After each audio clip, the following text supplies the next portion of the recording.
And welcome to another edition of XFeed. We have not been live in like Saturday, Sunday, Monday, 3 days. 3 days we haven't been live. Unbelievable. Yesterday my power went out.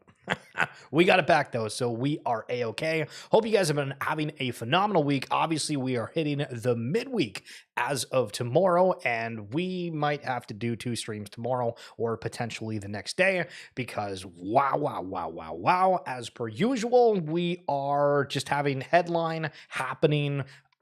New thing to learn about every single day. Gonna walk you through it, gonna learn it myself. Thank you for tuning in again. Any likes, comments, super appreciated. So from Klaus, and again, remember, we're going back in time. Crypto gets a lot more fun once you realize 99% of people have no clue what they're talking about. Welcome to the show. The other 1%, you should probably listen to them. But even then, that other 1%, are we sure they always know what they're doing? Listen, even people within experts of certain fields, you think they know everything? Well, newsflash, they don't know everything. Back in 2017, 2020, or from 2017 to 2020, says Dom, being involved in crypto seemed mysterious and interesting. Now in 2025, I'd rather not even bring it up. It went from feeling like building something new to just extraction. I've lost the interest I lost the interest I once had in the space. The vibe shift is real. So let's talk about that for a second, because we're here and we're like the direct audience that has been involved, somewhat paying attention or diving within the space, right? Do you think the vibe shift has changed? Yes. Why is that? Well, because there has been a lot of problems just in general, right? If we think about how many studios have had issues or, companies trying to do certain things, we keep going over the notion of, okay, everybody's biting off more than they're able to chew. And then you get into the funding, and we're going to walk through a whole bunch of different things. But when it talks about the extraction aspect, we have to stop for a second and think, all right, well, all of these brands are trying to create something that we inherently like, right? Like, that's the concept with it. So they have to come up with like some sort of funding to continue operations, right? And for us, obviously, it's merchandise, potentially it's new mints. It's all over the sun. But there is the extractive aspects of it, but do we call it flat out extraction, or do we just say, hey, these are like businesses that are trying to do things? And I think we're having a big dilemma under that, because we have kind of like an assumption that all of this stuff is like safe in a way, right? And I think a lot of people do go into it with good intentions, but then you realize like how difficult certain things are, how somebody else can come along, and especially with AI, what is that going to do? And why, when we look at community and things that people are generally interested in right now, I think we can say, all right, well, sure, we can label certain things extraction, but if you look at like your favorite collection or IP brands that are out there that are doing something, when you go and buy something from them, do you immediately say, hey, this is extraction? Well, no. So this is a problem within the Web3 space. I don't know when that's necessarily going to get resolved, but it is absolutely something. Listen, I'm getting annoyed with the way that looks. Hold on a second.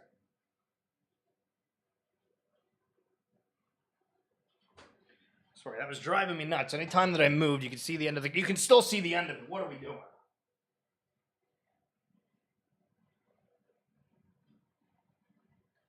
We're going to have to be like super zoomed in here. Hold on a moment. Wow, we really are. Phenomenal. So somewhat of like a negative take, but when you like stop for a second and go over it, I don't know. I think we have like a bit of realization of like, it's just kind of, it's the way the cookie crumbles in a way. But then you see something like this, right? Like, I'm trying to be somewhat the bearer of like good news regarding it. And then you come across posts like this that are the same. None of it is safe. Well, the assumption is that it's safe, and this cord is not working the way.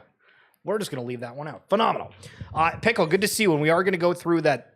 Remind me before you leave. We need to go over that post, because I have, I think, 300 different things saved over the past few days. And so we're only getting through about 50 today. Maybe we'll do 50 tomorrow, 50 the next day. We'll keep going on. Yo, Mir, what's up? What's up? How we doing? So LG do set. Look at this. Look at that. I shouldn't even be in the screen right now. Look at this. The amount raised in this list, $5.5 billion. Imagine getting $5.5 billion Well, that's the case. And now what are the ones that got that amount of money? Yes, LG is great. And for anybody that doesn't know, LG is somebody that was really big in the Top Shot days. Was doing a podcast and some other stuff around there, and I'm going to keep having to move my head because everything is everywhere else. All right, so we're going to stay up here, and we are going to look. So we have SoRare, Animoca, Dapper, Polygon, Yuga, OpenSea, Sky Mavis, Immutable, and all of those are over 250 mil, including Genies, Autograph, Magic Eden, Play Mythical, ones that are a little bit lower. You can see all of this and down below on that particular one. Pixel Vault with 100 million. So I'm going to ask you for a second, right? Like if you were somebody that is like somewhat decent at business, do you think you could do anything with that amount of money? Because you would be shocked at when you look at that list and you do a recap now, because this was back in August of 22. And every time there was a funding announcement or anything, you know, we went feral over it. So SoRare, well, that's still around. If you don't know what SoRare is, basically it's like a fantasy sports game that integrates NFTs. Animoca brands, they just invest in a lot of stuff. Seems like a lot of things just kind of go to crap, to be totally honest. They don't really understand what's going on, except for them like pumping money into different things, making announcements, and then certain things failing, certain things seeming to have life for a little bit, and then not really going anywhere. Dapper Labs, we've seen NBA Top Shot, Disney Pinnacle. They've gotten a lot of things, and I feel like, you know, apart from the fact people are pissed that they can't like flip things for the amount that they used to, like pretty solid like PR around just like their bigger offerings. Now, Polygon, that's an entire chain, right? That's big. Yuga Labs, 450 million people behind Bored Apes. Crazy money was thrown into the space. Then you keep going. Candy Digital, 100 mil. The Sandbox, 93 mil. Unstoppable Web, 72. Join Rail. Recur, which again, these are the guys that are doing like the Care Bears and Rugrats. They got 55 mil. They launched the NFT and like, yeah, we're good. We're good. We're getting out of here. And it's just, it's mind-blowing. Like Genies, was this not like an avatar platform? They got almost $300 million. How does that not remotely work? They had celebrities, they have everything else. Like, is the Web3 model like that broken? Or do we, you know, as Klaus said at the beginning, 99% of the people are the people running this just like not the 1%, because the amount of money in this stuff is insane. And again, Pixel Vault, 100 million. And now everybody's like G-Funk, the CEO, founder, whatever, he got like literally removed from the board.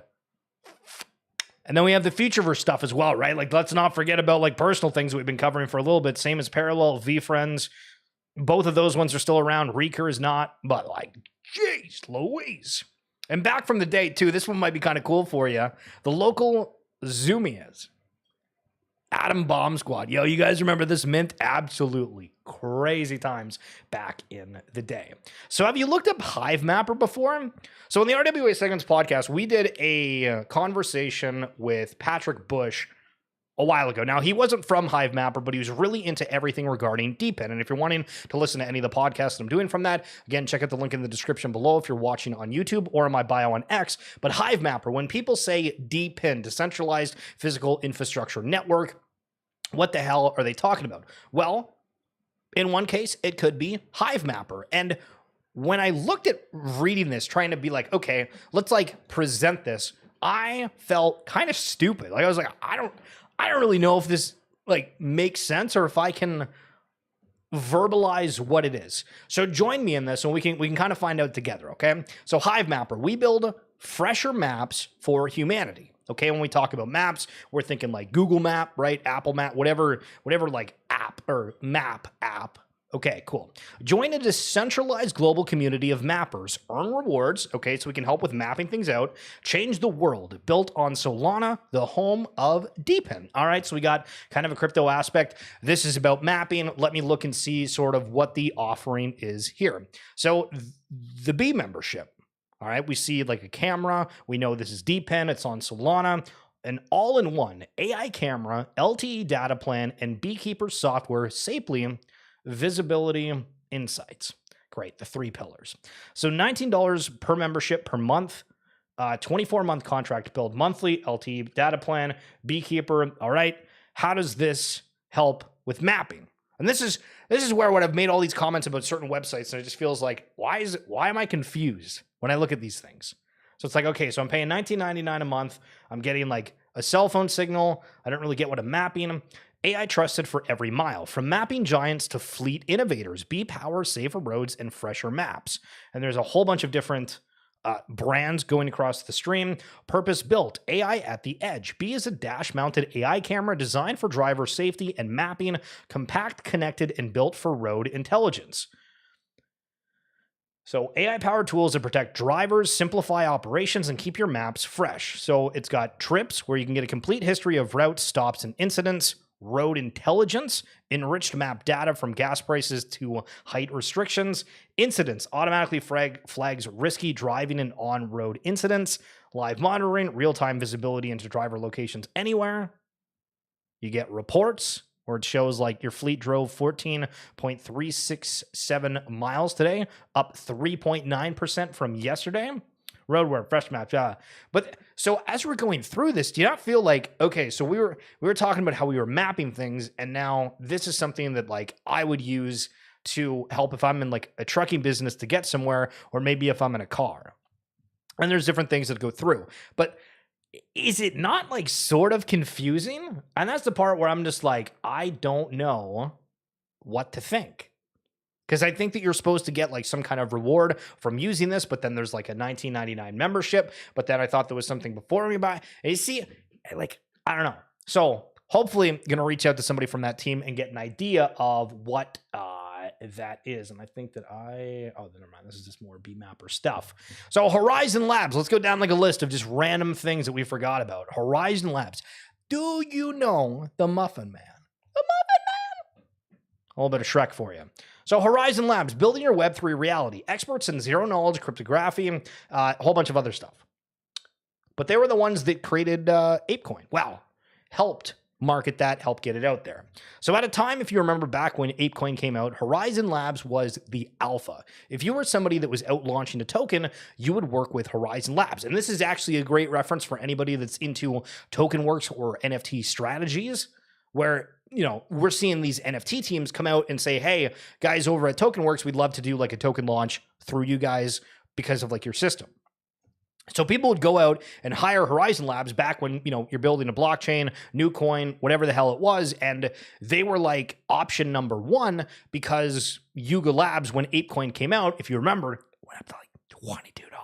Craziness, absolute craziness. And everybody's like, that is the team. That is the alpha. Similar to at a point whenever there was an NFT that was associated with Animoca brands, well, that was the alpha for whatever reason on secondary. Those went crazy. And then obviously it's not really the case anymore. But again, Horizen Labs, what is going on with this? Now, they've been posting since September. Now we're in October, so we haven't had a post in 21 days. But I can't remember or haven't seen anything on the timeline to do with Horizen Labs. But this was the alpha back in the day where every single team wanted to be a part of it. Here's Brian Armstrong, CEO of Coinbase. We also saw the United States of America now has a strategic Bitcoin reserve. So if the United States government is going to begin holding Bitcoin, I think that's going to be a massive driver of demand, and the rest of the G20 countries will probably follow suit. And then the last thing I'd say is that we saw recently the launch of the Bitcoin ETFs by a number of different firms, and Coinbase is actually powering 80% of the custody for those that are out there. But we're seeing a ton of institutional money continue to flow into Bitcoin now that these ETFs are live. So there's a lot of positive tailwinds for Bitcoin, and I think that there's never going to be more than 21 million Bitcoin ever made in the world, and lots of pools of capital still haven't gotten access to it. So that tells me this thing has a long way to run.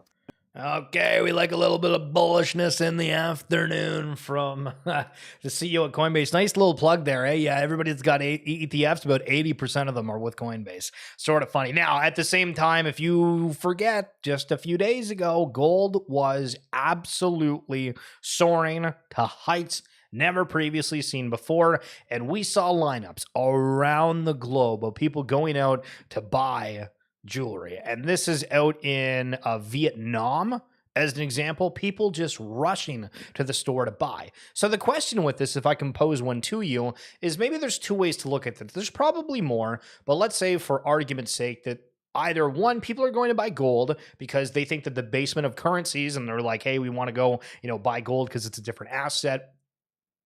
Or they're buying it because it's going up, and they're like, yeah, you know what? It's going up. Let me figure out how to buy it. And so if it's number two of that option, well, back to Brian Armstrong's point, that might, might be a good point. So quit bringing up something very interesting. Now, do you guys remember when we saw these all over the timeline? You talk about how one day there's news and the next day it's a different set of news. We saw everybody on the timeline share these ETH Gas Cards. And what it was a number that was spent on your Ethereum gas fees. And if you remember back in the day, every new mint, anytime doing whatever, it cost an arm and a leg to do any sort of transactions. And so some numbers where Seneca here, $1 million has spent $1 million on gas. Now I want you to think, right? I want you to think that you're like driving down your car right now, and over the course of like 3 years, you spent $1 million to fill up your gas tank. Unheard of, right? Well, that's the thing within crypto. Yo, the vibes of blockchain, such a bummer you don't have more followers as you cover stuff in a very thoughtful, fun way. Yo, thank you so much. I appreciate that. And we're going to continue to do so. But hey, people always come around eventually. Well, if they find it. Hopefully, we pray for the algorithm gods. So this was all over the timeline. And Quit brought up the fact that, okay, so ETH Gas official may be legit because everybody's sharing this, right? And whenever we see something where a ton of people on the timeline share something, we have like the assumption that it's safe. And generally speaking, when like everybody does, okay, sure. So it may be legit, but it feels a lot more conceptually like GasDAO from 2021. Safe to connect, but don't get your hopes up too high. Worth reading the quoted thread. So what the hell is GasDAO? I actually have a video. If you go on YouTube and you type in like GasDAO Schiller, I interviewed the person, and what they did was they created a token. And the idea was that you were able to claim X amount of this token based on how much gas you spent. And so when that happened, everybody's like, okay, well, we have all this gas. And this was back in 2021, right? So this was not to, X amount of years. This was back in the day. So people rushed to this, and this was at the same point where there was just a bunch of random tokens that were launching, and all of a sudden everybody was getting really kind of like frothy, and people were learning about liquidity providing and saying, okay, well, if a token has a whole bunch of value, let me just throw in a chunk here, and overnight, oh my God, I made $500, made 1,000, whatever it is. And GasDAO like really isn't a thing anymore, and there was other ones that were like malicious, but GasDAO wasn't that. And so the concept with it is like, okay, is this kind of similar? Now, that's just like a food for thought thing, and I'm not trying to steer you away from it, but just kind of give you an education on like, okay, there was a gas thing back in 2021. We actually haven't seen anybody on like a mass marketing scale be able to do anything regarding gas. And that's the big question about kind of like how this worked. So I did a little bit of a, scouring the timeline, trying to do some research, and I found out that it was actually a marketing partner that was the ones that helped figure out how to do this. So it was called Surgence, the people behind it. So blockchain marketing and go-to-market consulting partner designed to scale industry-leading ecosystems. And this was one of the people that worked on it, and this is what they had to say regarding it, because again, it was like omega viral for a couple days there. Viral marketing effect. I worked so hard on this ETH Gas official campaign. Day and night, we spent hours making sure everything ran perfectly, and the result, freaking amazing. Every major key opinion leader joined through pure word of mouth, Pranksy, Zeneca, and hundreds of more, and thousands of cards generated by degens. Surgence effect, I must say. Pretty insane to see people spend hundreds of thousands of dollars just in gas fees, but what if I told you you might get that gas back? Gas rebates are coming. Stay tuned for more updates. And then it just got a couple of photos of some notable individuals with how much gas that they spent. And Pranksy having spent $12.4 million. $12.4 million just minted a couple NFTs. Unbelievable. Well, obviously there's more than that, but still. So we'll see. Was that a great marketing campaign? Will people be as elated down the time? We will see. So Zoltar, seeing this on my timeline, I'm like, what the hell is going on? A quick $400 if you spent like 60 seconds clicking buttons. Okay. So, Vibe Blockchain, Mirror, Distress Pickle. The other day, if we had a little bit of extra cash, apparently we could have made $400. So, what the hell are they talking about?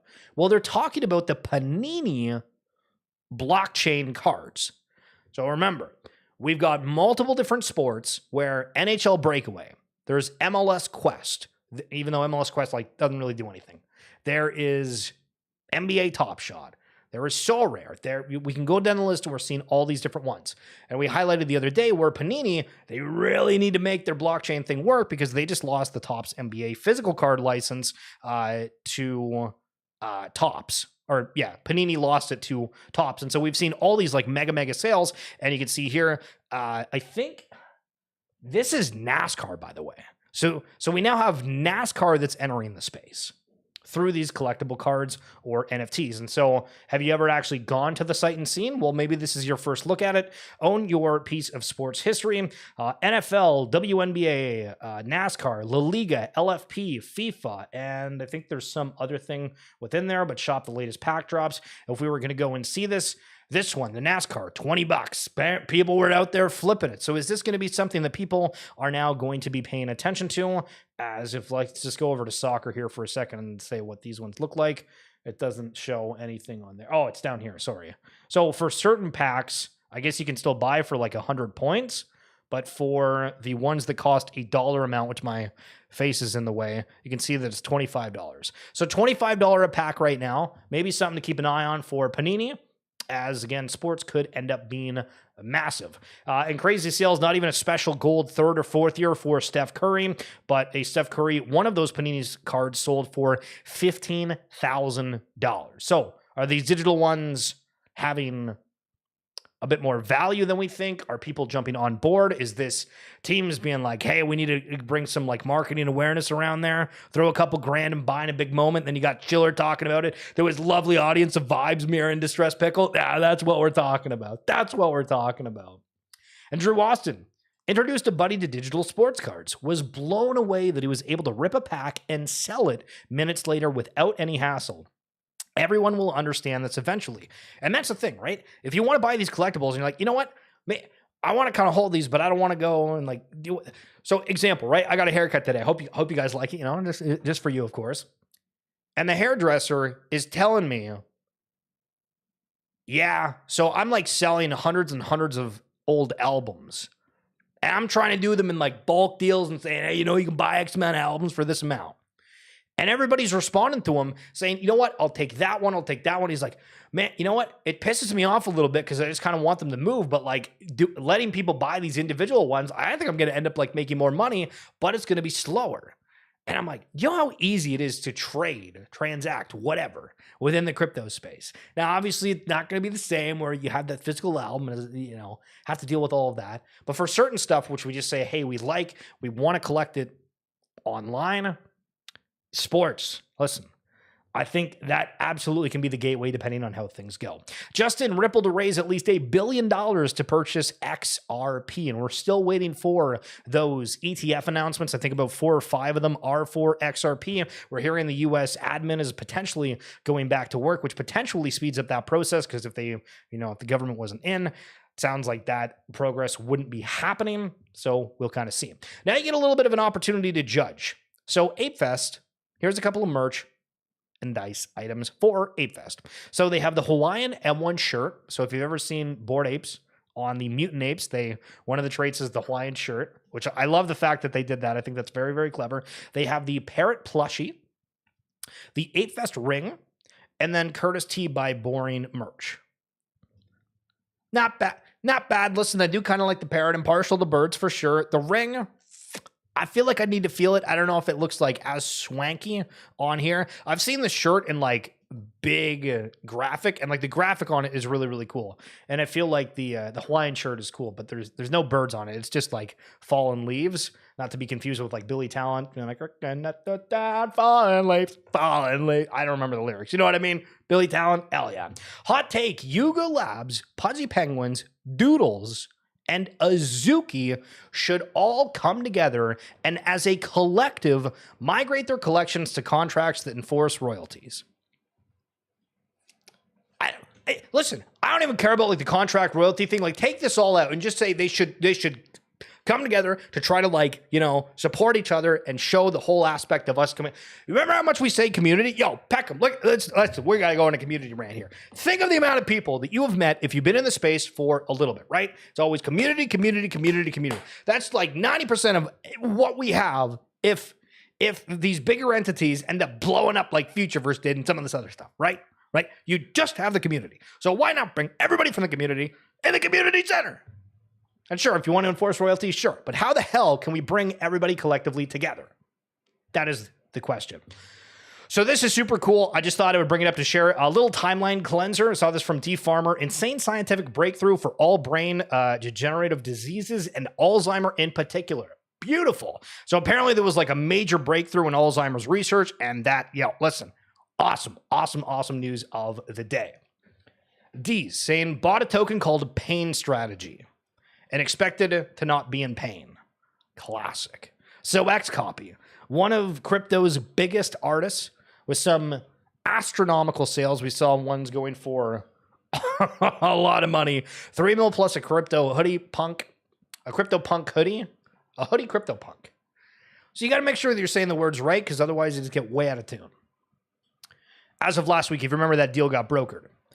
So Max Payne, which is an NFT made by XCOPY, has been kind of a part of one of the recent NFT strategy launches. Now, I think we've seen like a lot of like the bigger macro type of situation where we've seen a lot of littler stuff that's not kind of had that community that's built around it or anything teeter off a little bit. But it is hilarious that the pain strategy is working just as intended, technically. So OpenSea, did you guys like what your rewards were for season 1, wave 1 of their giveaway farming? I was like, it's okay. Timeline hated it, right? Everybody on the timeline just absolutely crucified them. So what did it look like when they finished wave 1 and went over to wave 2 of basically saying, hey guys, guess what? We're going to do the exact same thing that we just did. Well, that's what the chart shows. So you can see here at the 15th, this was like the final day of farming for those rewards, and then it just dropped off. And this is the chart for OpenSea swap transactions by hour. And you can see that at one point, it was all the way up to almost 40,000 swaps an hour. 40,000 token swaps an hour. No wonder OpenSea wants to go into like tokens instead of NFTs. Holy smokes. To then dropping below, and the lowest line that I can see is one that says 20,000. And to try to describe the distance between like the bars of each day to where the 20,000 mark is like, you couldn't do it. It's just like, it's tiny. It doesn't exist. It's basically like, it fell off basically 20,000. So it went from almost 40,000 transactions an hour to like a couple hundred, if that. Wow. But does show like how insane that people were swapping on OpenSea to farm that in general. A year ago, this bong bear sold for 69 ETH. Now the floor price is 1.5 ETH. What happened to Barachain? Well, for a lot of these NFTs, we have to think of, well, for anybody that doesn't know, like Barachain, they did these like bears as NFTs and said, hey, we're going to give like a token allocation to them. So they went absolutely crazy because, again, there was only very minimal amounts of them. But like, nobody talked about Barachain anymore. What the hell is going on with Barachain? Just one more tonight in pub poker than the earnings in Web3 for the last 6 months. Yo, Pacamalia, that's what we like to hear. The vibe shift is absolutely real, and people are finding things that they prefer elsewhere. So we go from, okay, well, what's going on with Barachain? People are buying these things for like $1 bajillion. They get the token drop. Like, well, what's going on? To then seeing even more people cluing into the fact of other ecosystems and other situations where for Pirate Nation, OG General's just losing his marbles on the timeline. So I dropped 52 ETH, which is like a lot. Remember, 52 times 4,000 at a pretty more than the earnings in Web3 for the last 6 months, just like Peckham said. Massively true. And 200,000 US DT into Pirate Nation and the Pirate token after meeting the founder. Thought they were building something real. And I've met so many teams and all this stuff, and it all seems like super, super legit. And then there's just some stupid thing that ends up happening. 9 months later, they nuked all the NFTs, gave me 91,000 Pirate tokens, which are worth $1,000, which again, 200,000, 52. For the 52 NFTs. The Pirate bag went from 200,000 to 18,000, and then they were calling out a whole bunch of other people. So this goes back to like, why suddenly am I more like about the culture of things? Well, it's like, we still are in like a highly experimental phase, and we're going to see a lot of people succeed. We're going to see a lot of people succeed. But we're also going to have a lot of situations like that where there's over speculation. So we go from one sort of negative headline to seeing this, where this Gamba Dogs, I mean, I don't know what it is, but again, we always just look at like whatever on the timeline because somebody's talking about it. But Gamba Dogs with like a slot wheel and a dog emoji on it. So I'm going to assume that these are like gambling dogs. Seems like that is potentially the case. But again, I can't really tell what the hell this is. Next bet. Oh, yeah. Okay. So this is like a betting thing of some sort. This is an example, right? If you're somebody out there and you're building something, make it so like I can look at it and be like, all right, cool. Like, we kind of get the grasp of it. Because what can we tell off of any of this right now? We can't tell any of this right now. Asking where's the accountability in this space is bonkers. Oh, Lariba, absolute fact. And Lariba, thank you so much, by the way, for being on the YouTube membership. You are an absolute freaking legend. True. So back to the speculation. This Skelly Doodle sold for 142 ETH 4 years ago. Today, it sold for 6.25 ETH. Look at that. Wow. Look. Can I circle the 420? Oh, no, it probably messes it up too much. Look at that. I mean, obviously, this is potentially somebody that's trying to be like, all right, 69, 420. Is it funny? Did you laugh when we did that? Yo, Roar, what's up? Yo, best street. Yo, nah, you're crazy. Thank you for coming through, buddy. But like, do we think these sales are real? Like, no. Hold on a second. Because the first thing that you're going to respond to me is saying no. But think about it. Think about how absolutely ridiculous and off the rocker everyone was back in the day. And you damn well know that there was a couple whales that were like, you know what, let me show what's going on. And we have heard where certain teams have been out buying stuff. I don't think the Doodles necessarily was one of them. But back in the day, 69, 142, just unreal. Yo, JJ Kanaja, yo, did you ever get a chance to check out world.org? Oh, sugar, hold on. Let's go check that out. So the idea with this is like the proof of humanity, right? The real human network. Okay, let's go down the deep end here. I'm sorry, I keep moving my face. It's all over the place. And I'm not sweating, by the way. I put like moisturizer on my forehead this morning, and I think that's like why.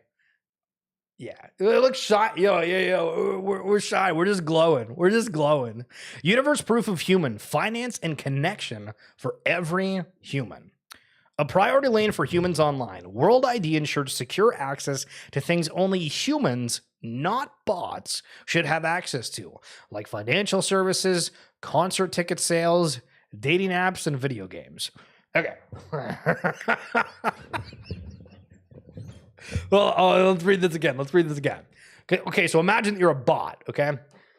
How do we read this? Do we get offended by it? World ID ensures secure access to things only humans, not bots, should have access to, like financial services. Okay, so the AI agent concept of an agent doing something for you by telling you, that would say, okay, well, they wouldn't be able to access this. It would only be a human to be able to interact with another human if you're going specifically through this connection. For concert ticket sales, okay, so instead of a bunch of bots buying it and then reselling it higher, and if somebody's really good at, setting those up, that okay. So I like that. Dating apps. So instead of you getting like a hot match out there with somebody on one of those dating sites, you know what I mean? You find out that it's a bot and you wasted your time. What was that? There was a football player in college that had that happen to him. I forget. I think his name was Sam something. Haven't had any kind of like craziness back in the day. I feel like we haven't had any dating app stories that were like that big of a deal, except for that one. Sam something. I don't know why I think that it's Sam. And video games. So in video games, I guess old school RuneScape. Yeah, I mean, there was a lot of bots and issues in them, but I mean, it helped it stimulated the economy when you have those bots that are just absolutely cranking magic logs into the Grand Exchange. That's what we're talking about. Polymarket just launched their app on the platform. Wait, really? Holy. It was really crazy shit, and Ethereum went up, so their money didn't even look that much. That's what I'm saying. Like, there was people that got in craziness, and they had this magic internet money. Yo, this is cool, JJ and AJ. I've seen this on the timeline and people talking about it when it's like you could scan your iris to get coins, and then the whole timeline's like, you're an absolute fish. You're flubbing around. You're flubbing around in a fish if you end up doing that.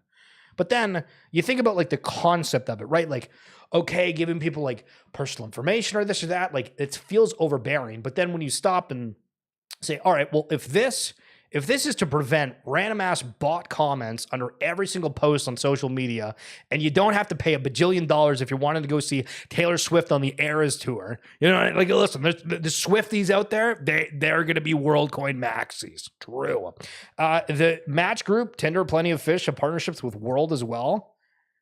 You're out here.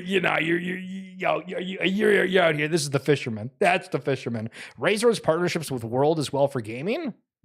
Yo, look at that. We got the razor as I click offwards, which is my bad. The concept of it is the digital IT that their Keystones want us to have. Well, so that's another thing, right? Is like you get in like this huge political conversation whenever you like bring up this sort of things of people saying, oh, like what's right for humanity? What's this? And then for the AI conversation, there's half the people that are like, I hate AI. And then there's the other half that's like, I use AI for everything. And then it just absolutely spirals out of control. Roar, I've been noticing some mints with hype lately. I just got some mints of NFTs. Maybe NFTs are coming back. Listen, I don't regularly ask you guys for too much help, but how should I respond to Roar saying that maybe NFTs are coming back? Like what's the proper way to answer such a question in a time like this too? In a time like this, are NFTs coming back? I don't know. We'll see.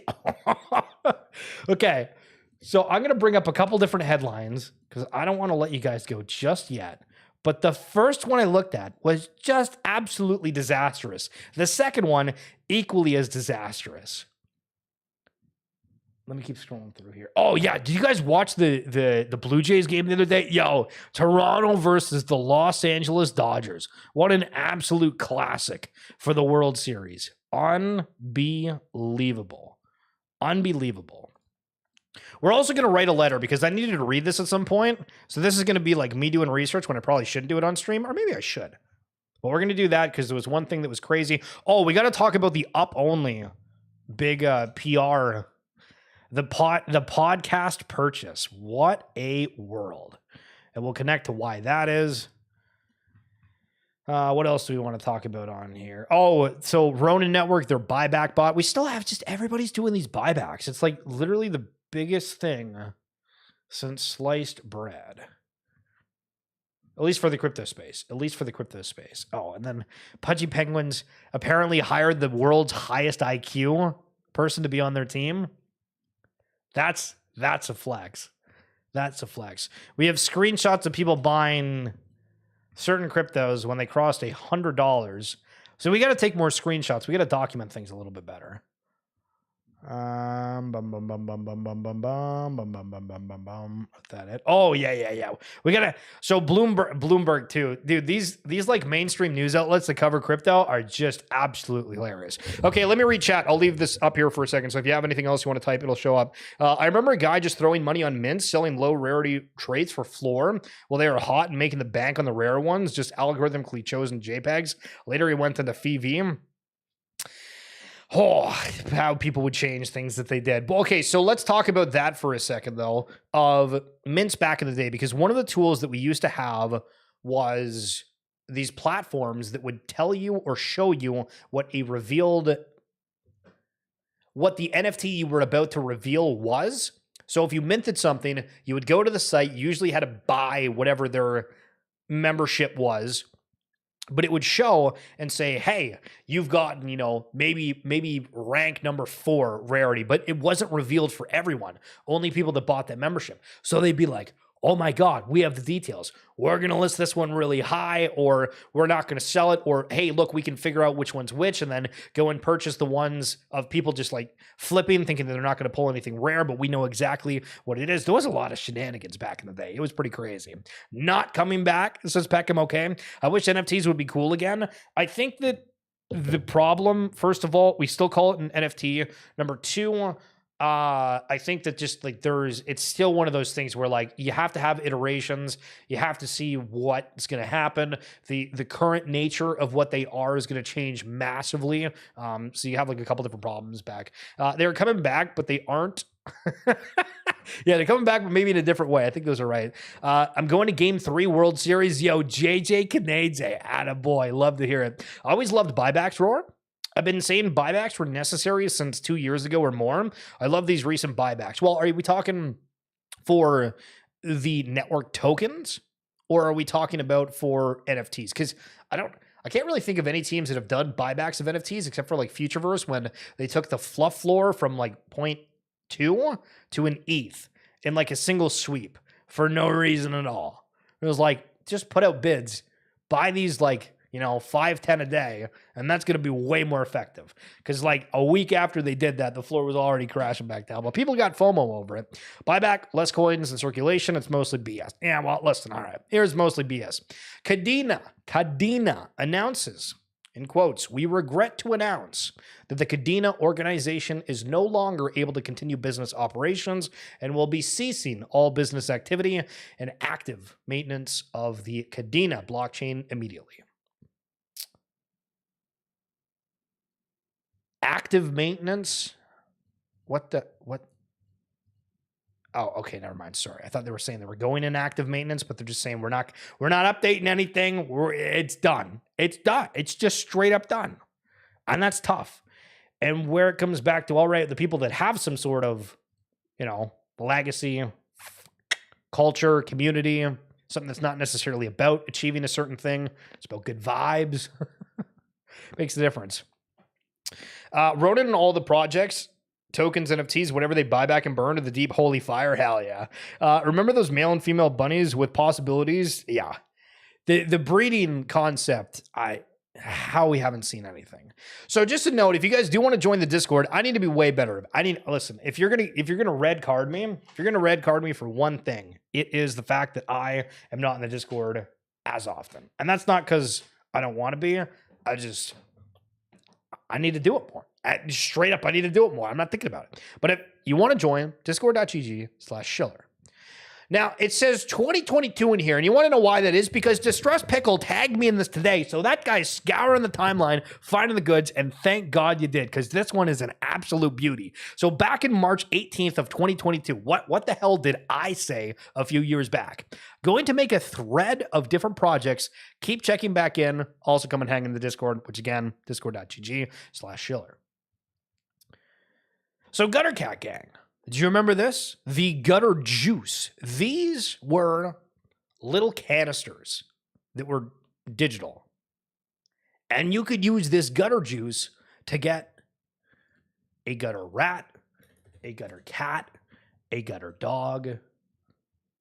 And this was also back when Gutter Cat Gang had, fair bit more interest than what it does right now. So when we go to this, because I'm going to just bring it up right here, right now. I remember I found your Discord searching in Discord tab, NFT degen. Yeah, the fact that you found the Discord from that is just hilarious, by the way. So these are the gutter juices. And right now you could buy them for like $10. But at the time, these were going for 0.2, which, if we say 0.2, that's $800. So people used to buy these gutter juices for $800 a pop to be able to change these to one of the variants. And like this is an example where you get these, and these ones are now like $76. Now this is not me trying to rip on Gutter Cat Gang at all. This is just like looking at different hype, and Gutter Cat Gang at a point they had 3,000 collectibles as part of it. They wanted to expand. They did pigeons, they did dogs, they did a whole bunch of other stuff, and those were about 3,000 a pop each as well, but through these gutter juices. So next up we got V-Friends. At one point was 15.5 ETH. Now we're at 1.25 for the original V-Friends, drawn by Gary V himself. Don't forget. But at the time, mamma mia. There we go again. Wowza. Look Labs 420. So I actually met the team that was behind this, and they were wonderful. But there was a dev that was like international. And I guess they just like took all the funds. So they had this Endgame, a whole bunch of other stuff. It was like good at a time. They were going to do nodes, a whole bunch of things. And just nothing. And just nothing. BYO pills. BYO pills. The concept with this was that you were going to have a trip. You could go into a metaverse experience, have a BY pill, consume it, and then all of a sudden, whoa, it feels like a psychedelic trip. It feels like a psychedelic trick at some point. At one time, Pickle lost his ever-loved marbles. I have never seen a man crash out on the timeline harder than Pickle, because BYO Pills announced like a couple weeks ago that they were shutting down. And Pickle saved every single post of somebody responding to him when he was like, hey, yeah, I don't know if I'm really vibing with this. This is wrong, from like 3 years ago. And he went back to let them know, you know what? I was right to have concerns. And my whole timeline was Pickle crashing out on these comments from like back in 21, 22. What a day that was. But at 1.3, like, I mean, are these still like buyable on here? Yeah, they are. So they go from like 1.3, which we just do this. And so right now that'd be about $5,000. And these are $24 now. Man, what do we do? What are we doing? What's going on? Yo, Ghost. Ghost was one of like my favorite collections that were out there. And the whole concept with this was just, it was an artist, right? It was an artist that had these different characters. And at a point, I was like looking at like trading some like pretty big assets. Cause again, these are like less than 400 of them. And obviously these aren't for everybody. And I would like be like, okay, like let's do that right now. So if we go and look at this, do any of these kind of like stand out where you look at it? I mean, this one's kind of cool. If you're like an XCOPY fan, he does a lot of those things with like those flame eyes and whatnot. It's like, it almost feels like an abode to that. A couple different things are like, you know, characters within it. And obviously, like, this isn't going to connect with everybody, but at the time, there was a lot of people that were connecting with different smaller, right?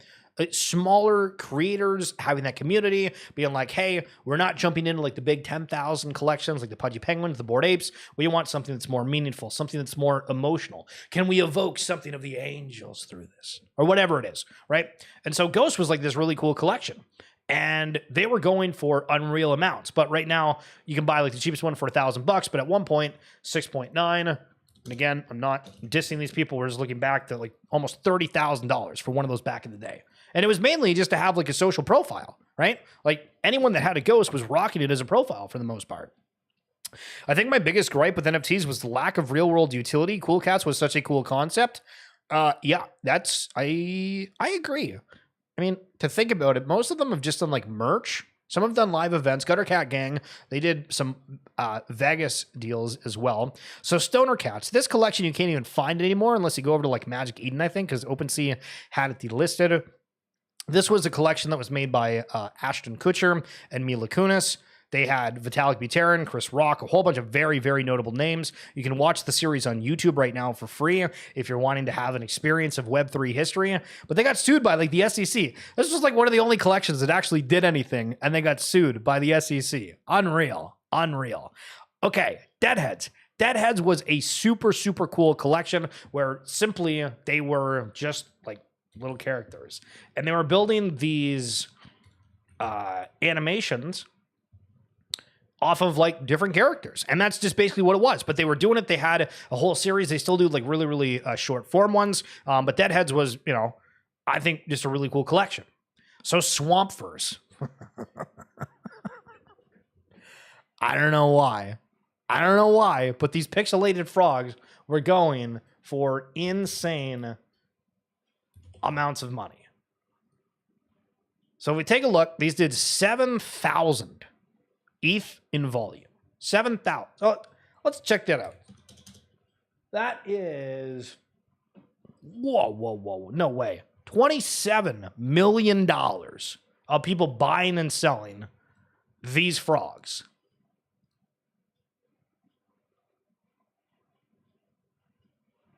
And now they're $10. But I think this had something to do with like there was going to be a token associated with it. There was going to be a variety of things, and I think maybe a companion collection. There was a lot of like big players that were supporting it at the time. Again, I don't know like what in the hell had happened with it, but I do remember that coming out. And then Skull Kids. So Skull Kids was a guy, he was in the US. I don't really know from where, but there was me, Tagline, and a couple of others.